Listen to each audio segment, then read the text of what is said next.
This is The Cyclist, the podcast that finally talks about your reproductive health the way your group chat does. No awkward silence, no sugarcoating, just the real, messy, holy shit, why did nobody tell me this convos about your body. I'm Jess Quinn. And I'm Catherine Douglas. We've been where you are, confused, dismissed, and left figuring it all out on our own. So, we're gathering the information we wish we had. We are The Cyclist. Your cycle decoded.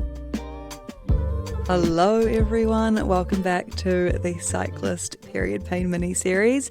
Today we're sitting down with Andy Leggat, a health psychologist who specialises in the intersection of psychological and physical health. She commonly works with women navigating gynecological pain conditions, reproductive health challenges, and everything in between.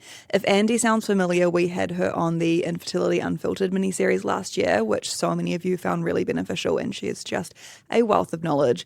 This conversation is one that we have genuinely been looking forward to because we talk a lot about the physical side of period pain, but today we're going deeper into what's actually happening in the brain. Andy helps us understand how pain is actually processed, what years of dismissal does to the nervous system, and why feeling believed by people around you can genuinely change your experience of pain.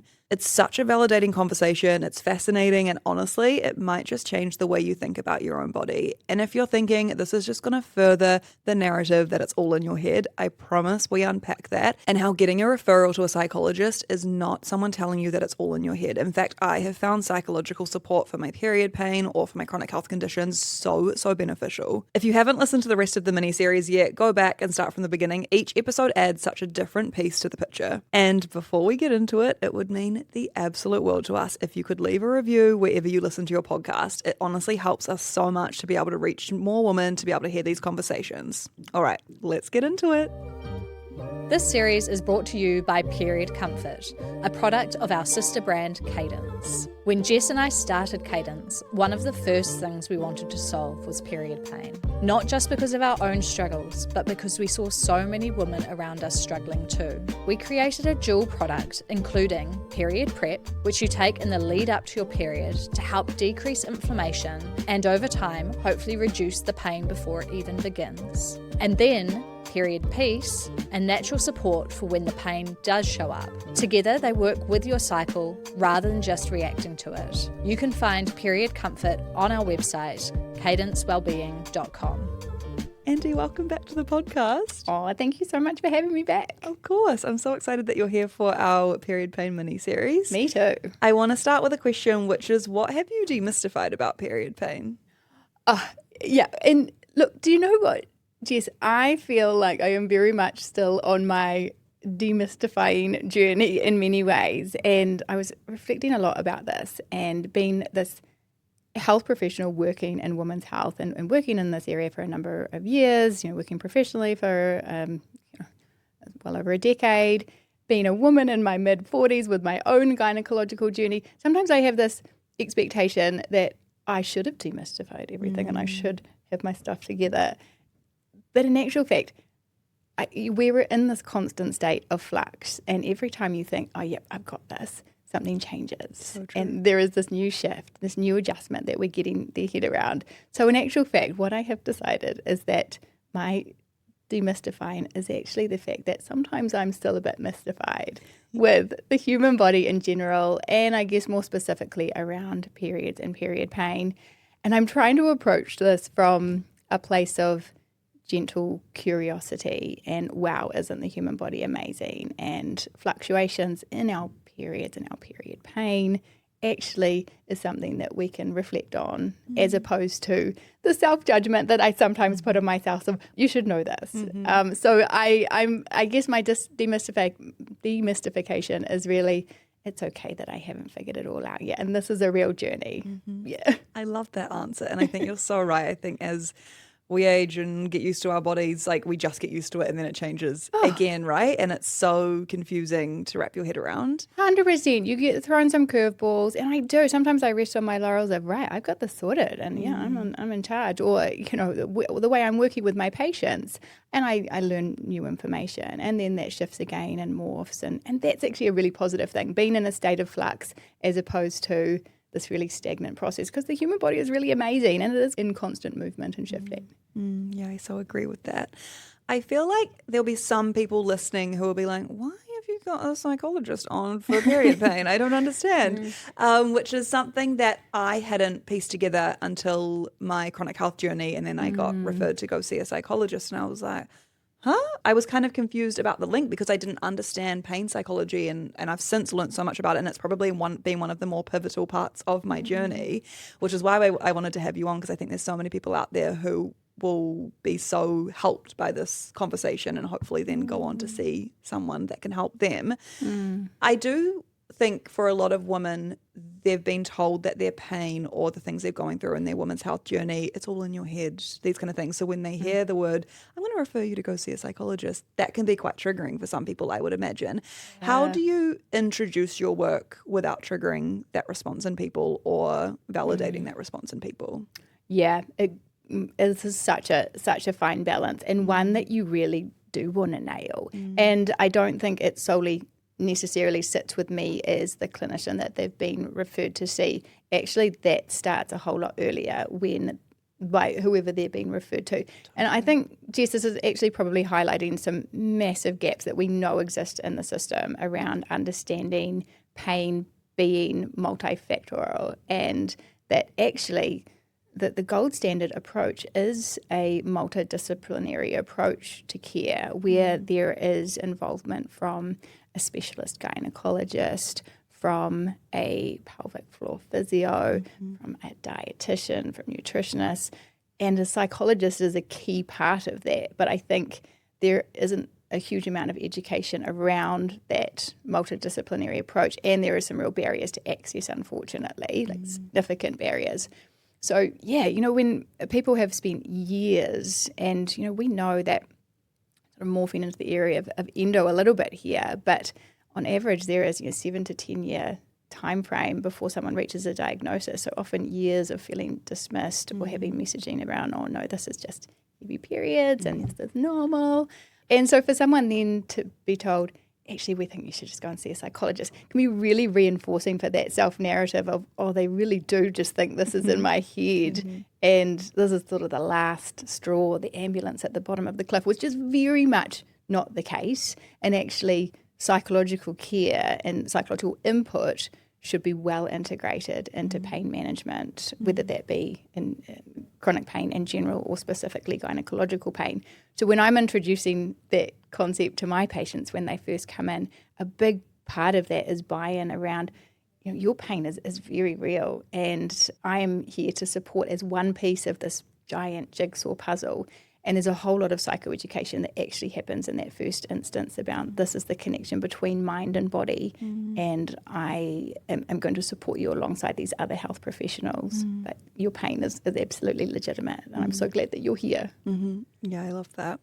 Can you explain how the brain processes pain? I feel like that will be a good place to dive into. Yeah, for sure. I'm going to do my best to do this in a way that makes sense. But pain is actually a subjective experience in many ways, where we have to think about the wider context that someone is experiencing it. So if you imagine that there is this constant, almost like a group chat going on between our organs, our internal organs, our muscles, our central nervous system and our autonomic nervous system, central nervous system including our brain, and where it's receiving all kinds of messages about what's happening. It's considering the environment that we're in. It's certainly considering past experiences, past pain experiences, sometimes trauma experiences. And all of that messaging is feeding into the way that we experience pain in the body, and the relationship actually that we also have with our pain as well, which is a big part of that. So what's important is that we don't view pain as simply this nociceptive experience of a tissue-based experience. This is pain that is experienced in a tissue. It goes directly to the brain. That's how it's experienced, but much more context based on that. And a lot of that involves what's happening in our nervous system at that time when we think about this balance between what we call our parasympathetic nervous system and our sympathetic nervous system, which is our overall autonomic nervous system. That was a very quick version of that. Let me know if you want me to expand on that at all. No, that's a perfect way for people to just wrap their head around. And I'm sure as we evolve the conversation, we'll get into more details. But I think it's just nice for people to understand. I think that's something that I learned a lot, is that pain isn't just this tissue thing, as you say, and if it's really, really, really bad, that means it's really bad. Do you know what I mean? It's often your experience of pain, your conditioning around pain, as you say, the nervous system involvement. And I think that's why often two people who have the exact same condition, if you like, can experience pain so differently, right? Because it depends on so many different things in their life. Most definitely. Yeah, it does. And I think, when we're learning about pain throughout the course of our life, pain exists. It has a really important role in our world as an alert system. So if, particularly when we think about the nature of acute pain, of if I fall over and graze my knee and I see this injury and there's pain that's caused, the pain is an indicator I need to stop and rest and recover. And then there's a healing process that goes with that. When we think about gynecological pain, however, and period pain being a part of that, this is this internal process that isn't visual really in terms of what's happening in terms of tissue. And so there's often a lot of misunderstanding about what's going on. And sometimes when we are constantly dismissed about the pain that we're experiencing, what we can find is individuals catastrophizing about what's happening, being concerned about pathology internally, what's going on for me that's causing this, without any clear answers. So we go to those worst case scenarios. And that in itself, we know, catastrophizing thinking, particular thinking patterns will feed into the experience we have with our pain.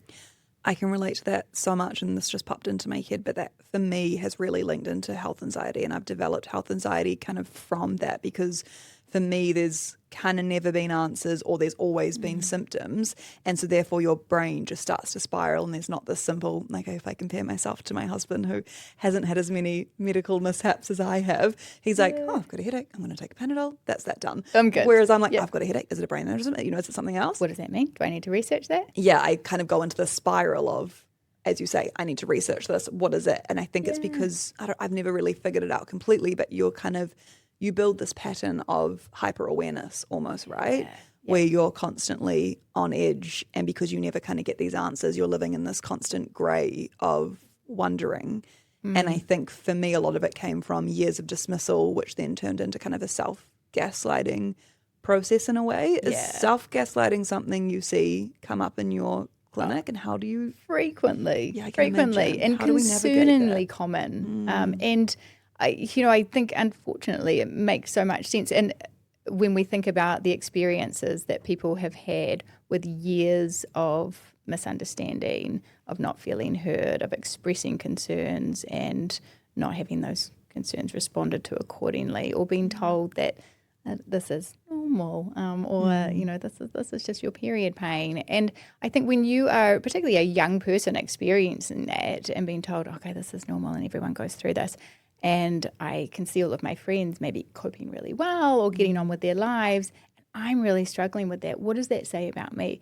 And so we get into this, self-gaslighting of, actually, you just need to harden up, or you just need to push through, or maybe you're weak, or maybe you just need to try harder. And it is all in your head, or this is normal, stop worrying about it. And that is incredibly damaging, living with that cycle and having no resolution to it, and the impact that has on people's quality of life, that deterioration and weakening of social connections, impacting on work structures and study and the overall social world and just quality of functioning. It really does start to spiral. I've noticed that I didn't notice it happening, but if I look back on my life, I can see where it just kept spiraling almost into this like chronic health condition that then turned into anxiety. And I've actually in the last couple of years developed a panic disorder, which has been, I've spoken a lot about it on the podcast, but I do believe it's kind of evolved from this constant worry and state that I was living in with chronic health conditions and so many different things that have all added up. But I do think that's the importance of these conversations and seeking psychological help when you can in relation to chronic pain, because I do think, and I'm not the psychologist in the room, so I'd be interested to get your thoughts on this, but I imagine if these spirals that we have in our mind go on for so long and become untreated, they can then develop into other things, I would imagine. Is that correct? Yeah, they do. We see direct links with the impact of this ongoing narrative and ongoing dismissal and constant external gaslighting and internal gaslighting on overall mental health outcomes and development, particularly around anxiety. And when we think about chronic health conditions and the tendency then towards excessive hypervigilance, scanning the body, looking for signs, looking for symptoms. And the thing that happens with that, Jess, is when we become so somatically focused, body focused, and really hypervigilant around that focus, you do find things. Your body is primed to look for threat. We shift into that fight or flight response where our nervous system is activated, and it's just like all these little receptors going, I'm ready, just, where is this coming from? Where's the threat? What do I need to be prepared for? So it's receiving these messages and keeping us in that hyper-aroused state and the hyper-activated state. So it becomes this really vicious cycle. And I think without a clear education of what that looks like and being able to sit down with someone and say, hey, let's talk about what's actually happening here, and then morphing into what are the strategies that we could support to work with that, to calm the system down, to provide context about how you're experiencing your pain. So many people, I think, just feel really lost with this. And you can see how that perpetuates that anxiety of sitting with uncertainty, not having a clear pathway, and no one saying, hey, actually, there is a channel here that we can support you with this. I can relate so much. I actually am going to be super honest. I was printing out my cue cards this morning at the printer here at work and simultaneously messaging my husband because I had a few symptoms going on and exactly what you're explaining. I'm body scanning. I'm being hypervigilant. I'm texting him going, what if it's this? What if it's that? And that was just a few minutes ago, and it's so interesting how. And I'm so used, and I literally have a text, I can probably screenshot it and put it into this conversation, but a text from him being like, I'm so sick of my brain reacting in this way because I look at other people around me whose brain doesn't react like that to pain. But it makes so much sense when I have conversations with you, and selfishly, I'm so glad we're having this conversation today because I think I need it so much. But it's really nice that I have this lived experience because I know so many at home. It's not nice that I have this lived experience, but in the role that I have. You have so much insight into it. Totally. That, right? Yeah. And just being able to share your story and to be so real about it, I know is going to be very welcoming by so many listeners out there to go, actually, I'm not on my own with this. This is something other people experience. There's a common element to it. Definitely. Is there such thing as pain memory? I think of endometriosis, for example. I've lived with chronic period pain for a really long time since I first got my period, I think around 14. And I wonder if there is also this pain memory, and that's something I've kind of heard about over my time of working with people and in the research that I've done. Is that a thing? Yeah, and look, Jess, I will be honest, I feel like a pain specialist, a pain anaesthetist will describe this much better and you will get a much more robust answer than you will from me here. But the short answer is yes. All pain experiences that we have when we think about the wider context of pain are impacting on what we experience today. And so, yes, there is evidence to suggest that particularly significant pain experiences will then shape future pain experiences. And that's not to say that you're on this road, if you've had really detrimental pain in the past or really significant pain, that you're on this road that's going to be awful and unmanageable. But the brain creates these pathways, essentially, is where a path that is well-travelled, I suppose, it's more likely to be efficient in the way that it receives future pain messages. So I think that plays into it as well. That makes a lot of sense. And I think the interesting thing with period pain, and this isn't for everyone, some people have such chronic period pain that it impacts them at other stages of their cycle when it's not just when their period's due. Yeah. But for a lot of people I know, and definitely my experience, the peak of my pain is around my period. But there is this almost like anticipatory feeling in the lead up to that when it's this kind of monthly cyclical thing. Yeah. How does that kind of affect someone's pain experience, and how can we manage this anticipatory anxiety that we have towards the pain that might be coming and kind of planning our life around that? Well, as you've identified, Jess, period pain is by its very nature cyclical, and bearing in mind that people have irregular cycles, so it's not always consistent. And certainly I have many of my clients who have pain intermittently between, but there is a significant number of people where there's the most significant part of their pain is around the peak of their period.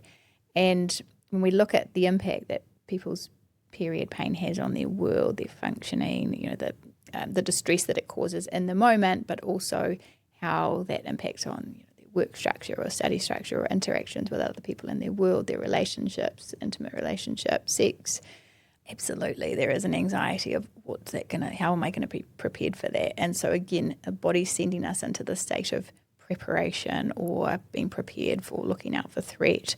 What's coming at me? How am I going to manage that when it arrives? So we see that anxiety starting actually very quickly after a period ends. Is often sometimes this period of actually things have calmed down now, I feel like I'm in a good state, and then I'm preparing for the next part of that.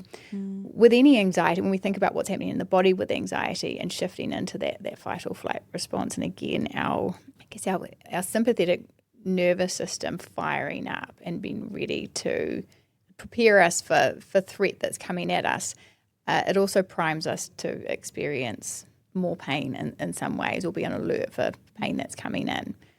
So in terms of preparing for that, I think one of the first things is actually acknowledgement and being able to say, actually, I've noticed this pattern coming up for me.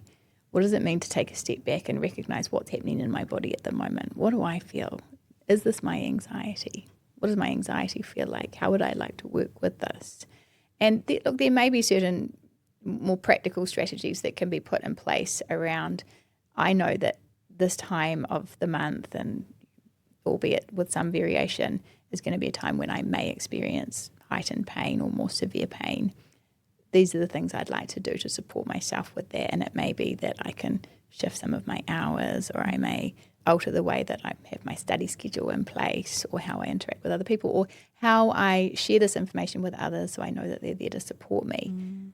All of those things are sometimes really hard, though. Like, there's not a clear picture of what that looks like, and we know that so many people out there actually aren't sharing what they're struggling with and are just ploughing through on their own and feeling like they need to push through this experience.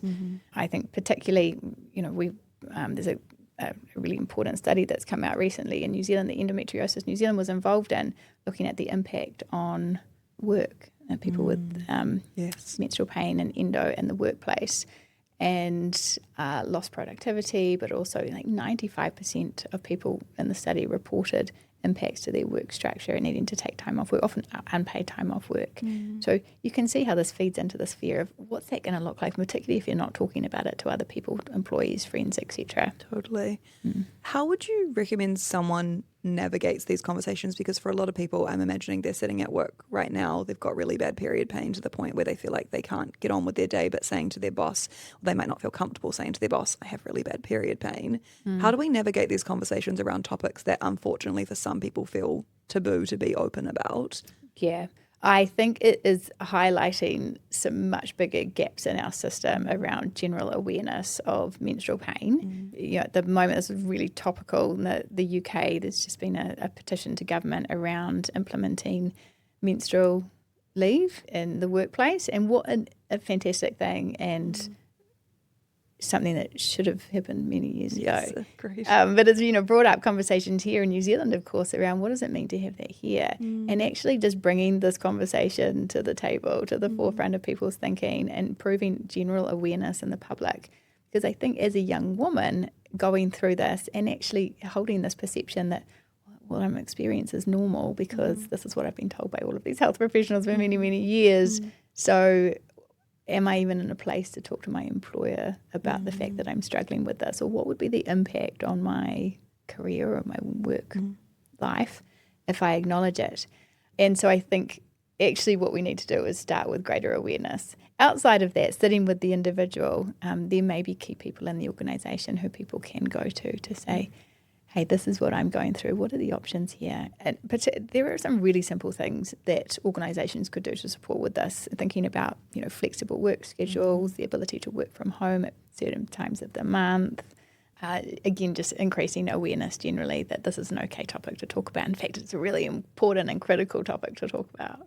And I think sometimes, hopefully this gives people confidence, but you being that person sets that up for other people. It's like I remember having a conversation around period products and just making that really normal, like we use toilet paper kind of thing. And her best advice was to, in your bathroom at home or in your workplace, to have tampons and pads and whatever out so that it kind of normalizes them even just being seen when your friends come over and that they can grab them if they want to. And I kind of apply this in a similar way, in the sense that as much as it might feel hard for you to start that conversation, the more we can all have the strength and confidence to do that, it creates such a huge societal change of making these conversations normal and not taboo, which I think is really important. But I do think it plays into that almost self-gaslighting when you've been told for so long that you're being like, everyone gets period pain. We all have a period once a month. You're being dramatic about it, Yeah. Whereas for you, that pain could be really debilitating or interrupting your work. So it's so hard when these things have such a scale of experience often.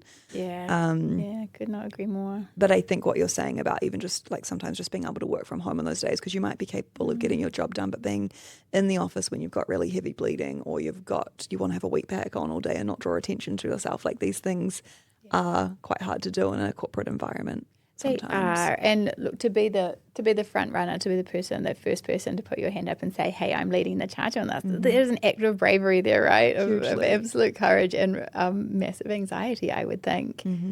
However, I really encourage people to bring the conversation up where they can. And I just know how much benefit that is going to be to everyone else who's there. Then you're not on your own with that. Yeah, I completely agree. We've spoken a lot or a bit about dismissal that people often experience, whether that be over years in the medical space or even self-dismissal, dismissal from family members that their pain's not real. What tips would you have for people if they're feeling like they've gone through that a lot? And obviously it's all really individual, and seeing a psychologist would be really helpful, but how do we unravel these thoughts and conversations that we have in our mind when that's gone on for so long? Yeah. And okay, I think some of that self-narrative is so entrenched. It's been there for many years. And when we talk about some of the dismissal coming in, it's certainly not always coming from a negative place. And we think about, young women growing up and talking to their own families about, this is what I'm experiencing. I have period pain. And their mums or their aunties or even their sisters may have experienced similar things, but in a context of, yep, this is just period pain and we hear you, but this is how it goes. And so it sort of replicates that cycle and reinforces it that, okay, this is just my lot and how it goes. Years of going through that, what we see is, as I say, a really entrenched self-narrative of I need to push through this, I need to work harder, or sometimes morphing into some really challenging thought patterns around I'm not coping with this, so therefore I'm weak or I'm less than. And the ongoing impact of such a negative self-narrative and that inner critic just chit-chatting away constantly, and particularly where there is an impact across people's different facets of people's lives, is a direct impact on self-efficacy, their self-confidence, their ability to interact in their world in what can feel like a safe way. But along with that, the relationship that you have with your body. Our bodies are these amazing things that there's so much functioning that's happening in the background that we're not always aware of.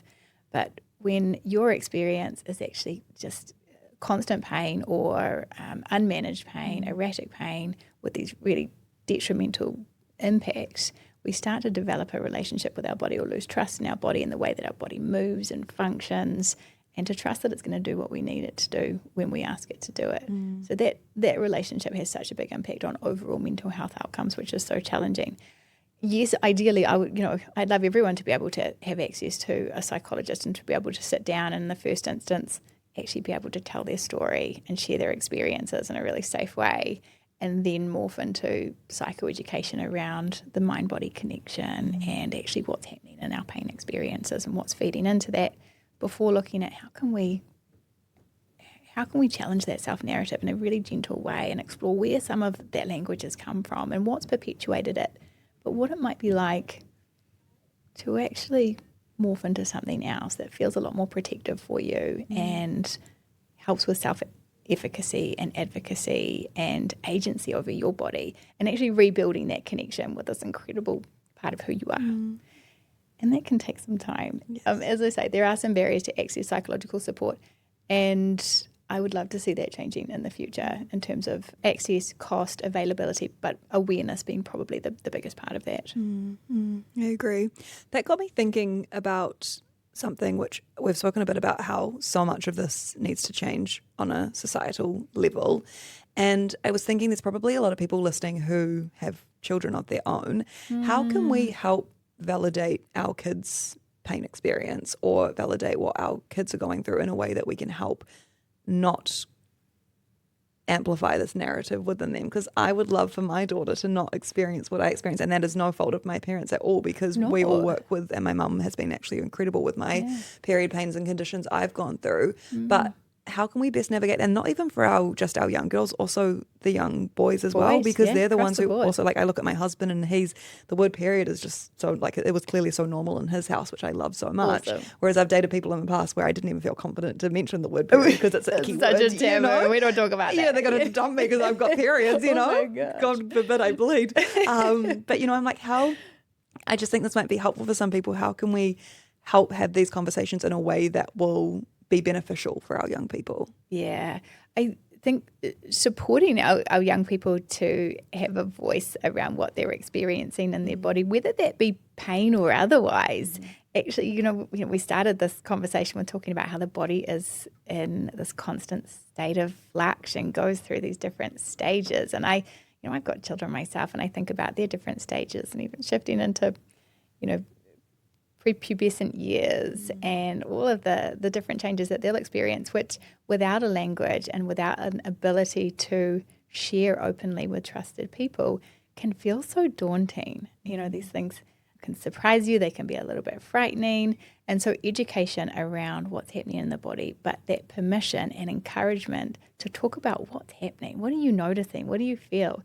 And without a language for it, our children, our young people, our rangatahi, don't always know how to talk about this. And I think this feeds into also when people are presenting later on in life to their medical professionals, of knowing how to talk about, actually, this is what's happening. This is what's happening in my body. And if you hadn't had experience or permission to be able to speak about that previously, those are really difficult conversations to have, not only for concern about what you'll be met with, but even knowing what the language is of how to describe it. So I think starting from very young about, tell me what's happening for you. What are you experiencing? And as opposed to, I think we need to be careful not to move into a place of normalizing, of being able to say, oh yeah, that's normal. Everyone experiences that. But, that sounds like it's causing you some distress. Like, let's talk through this. What does that look like? And how is that feeling now? And there's a real balance between, working with children and being too focused on their bodies and, again, feeding into hypervigilance and anxiety about, oh no, there's all these things going on for me, but actually knowing that it's okay to talk about when things do crop up for them, and coming at this again with a real gentle curiosity of, how's that going for you? What does that mean? I really like that, and I think that helps in so many different areas, but helping, I think, for a lot of people to have the confidence to speak to medical practitioners about your experience, I think does also take confidence. Like, for me, that's something that's so normal because I was so ill when I was 8 through my cancer journey. So speaking about my body and my symptoms and all of these things are just so normal for me. So that's why I've been lucky enough to be able to advocate for myself so easily. But I know a lot of people don't have that experience because they might not have that confidence. They might not have gone through anything until they're having these gynecological issues in their 30s. So they're like, how do I even talk about this? And interestingly, we had Caitlin, pelvic health physio, on the podcast, and we were speaking about that, not just going to your doctor and saying, oh, I've got period pain, because that might be dismissed. Whereas if you're going, I've got period pain and it's causing painful sex and painful when I go to the toilet or whatever that might be, it's like having that confidence to have these like descriptive conversations and narratives about our body, which you're so right, helps if we can start that from a young age without creating that hypervigilance, because it is, I think with kids it's always such a fine line, but I really like that. It's something that I've been thinking about with my daughter, how I can kind of navigate this. She's only 2, but still I think these things, Great place to start. Totally. Yeah. One thing I really wanted to speak to you about is grief, because I feel like for a lot of people there is this grief around chronic pain, chronic period pain, in terms of what they may be missing in their lives, in their relationships, especially if it's causing other things, painful sex, etc. And there is so much, it's definitely something I've gone through, is a grieving process of looking at maybe your friends or siblings around you who aren't experiencing this kind of fluctuation of symptoms all the time. And yeah, how can we navigate that? Yeah. Look, grief is such an important topic in this context, and I think one that can often be really glossed over. And, you know, when I spoke on this podcast previously, and that was in relation to infertility, we spoke a bit about grief there as well. Yeah. And the nature of that particular grief often feeling intangible, and that it was grief for something that perhaps was an imagined reality or a pathway that hasn't yet been met, as opposed to I had something and I've lost it and I have a memory of that thing, which can often feel less complicated. But equally, when it comes to grief in relation to chronic pain, and certainly pelvic pain, sometimes it's around I'm grieving what I thought this pathway in my world would have looked like, and the things that I perceive haven't happened as a result, a direct impact of experiencing my pain and the impacts of it. And common experiences that people will have are around the way that they socialize or interact with others, and feeling like I can never really kind of commit to these events, or, you know, the way that I, invitations to go out with friends are often fragranced by what may or may not be happening with my pain. I feel like I can never fully integrate with that. I'm working, I feel like work is obviously on my radar right now. I feel like I keep coming back to it, but working with a number of young people right now who have spoken about career progression and feeling that their pain has really held them back from where they had wanted to be at this point in their life, and all of the hard work they've put in to date, but kind of recognizing that their cohort, their friends, are moving forward at a faster pace, or perhaps progressed in different areas that they're feeling a bit like left behind in that process. And I think being able to put a lens of grief over that and say, actually, sounds to me like what your experience is the grief of what could have been or where you thought you would be. And what does it mean to just pause and sit with that for a while, and let's make some space to work through that. Certainly when it comes to intimate relationships and sex, and we know that there is such a significant relationship between painful periods, pelvic pain, endometriosis, and painful intercourse. And again, the anxiety that sits around that feeds into that experience as well, is really significant, and there's an intricate relationship that forms there. So a grief around, actually, this is what I used to experience, or what I thought I would experience, and I feel like we've shifted away from that, and I don't know how to get back to it, but I'm sad that that's not a part of who I am. And equally, I spoke earlier, Jess, about the relationship that people have with their bodies, and sometimes how that can change to some degree, the way that we relate to our bodies, or the way that we feel about our bodies, when there's these constant pain messages coming in, having an impact on our world and our quality of life. So, I see a lot of my young people experiencing a pseudo grief reaction around, I want to relate to my body in a different way, and I'm sad that that's not happening right now, and I'm grieving how I used to relate to my body, and the trust that I had and the way that it would function, and I'm sad that that's not there. I relate to all of that, and I'm really glad we spoke about grief, because I think for me, I didn't realize, and I don't know when it happened, but I think I always associated grief with someone dying. And so I'd never, until someone put it into words or I read something online, I'm not sure when it happened, but at some point in my life, I realized the emotions that I was feeling in terms of my cancer journey or even my chronic health journey were an underlying level of grief. And I think often we need to know the relationship with these emotions to really apply them to ourselves. And I think it really validated my experience, and it's helped me communicate so much better, because I think for a long time I was like, I'm jealous, or I'm this and I'm that. And then when I understood, I'm like, no, I'm actually grieving a life that I imagined, or a life that I keep having to miss out on, or whatever that might be. Just having that conversation and dialogue, which is where therapy I've found is so helpful, because it kind of, you're like, oh yeah, I've never thought about it like that. Because as I said, grief for me was someone's dying, and I'm like, no one's died. No one's died. I haven't lost anything. A few other things that have gone on my uterus slowly. But it's so nice to understand these things that don't often get spoken about, and it's really validating to have that experience, I think. So I feel like that's going to help a lot of people. Something I wanted to touch on is there'll be people listening who maybe haven't seen a psychologist, or definitely haven't seen a psychologist for pain or period pain. Yeah. Yep. So someone sitting at home right now, they've either been referred or thinking they would like to start that process. So they come to see someone like yourself. What does that session look like? Like, how does that journey kind of evolve if they're feeling a bit confused about what that looks like? Absolutely. Probably some confusion, maybe some apprehension around what is that going to be? What are they going to ask me? And also, have I been referred to a psychologist because they really do believe it's in my head and this is my last hope? None of those things. But actually, do you know what? Really reasonable to feel a level of apprehension around this. My first session with my patients is very much about connection, building rapport, but providing a safe space for them to tell their story. And within that, I'm gathering information and trying to get an understanding of their pain experiences, the impact that this has on their world, on their physical functioning, on their mental health, their illness perceptions. We talk a lot in health psychology about illness perceptions, the way people make sense of their health and well-being, their expectations around what this condition means for me, what's the expected time frame on is this something I'll be living with forever, or no, I'll have this sorted in a year, I'm looking for the cure, how it impacts their identity as a human. So that first session is really, here is this safe space. It's generally for an hour, just over an hour.